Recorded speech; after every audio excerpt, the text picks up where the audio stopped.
My name's Kelly Dunn. I'm a mother, a teacher, and your Ontario Liberal candidate for Markham-Stouffville. What I love about Markham is that although it's 300,000 people plus, it still feels like a small town. There's lots of family, there's lots of history here, we're close to trails, we're close to forests. There's a lot to do, and yet it doesn't feel very big. It doesn't feel like a big bustling city. We talk about politics a lot as a family at the dining room table. We talk about how electoral systems work. We talk about issues, we talk about leaders, we do. So we're a pretty political family, and even the kids are pretty dialed into what the issues of the day were. And I teach politics along with history, and I teach civics. One of the first things that students always say is two things: politicians lie, and voting doesn't really matter.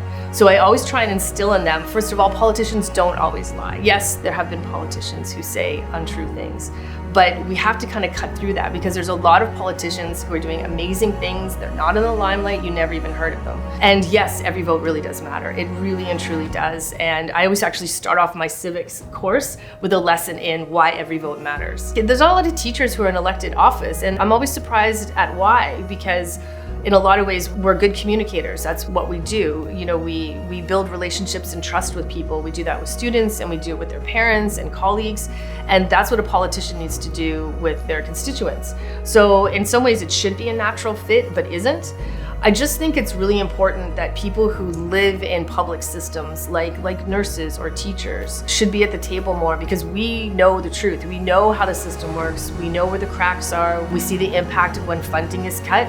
It's one thing to read it on a paper, but it's another thing to actually live it every single day. I think the people of this riding should expect someone who is accessible to them, who will answer their phone calls and their emails, and they'll work with them to solve the problems that face our community, that they'll go and get their input. I mean, how else can you know what the people of the community want unless you're meeting with them and talking with them and getting their feedback? It's their riding.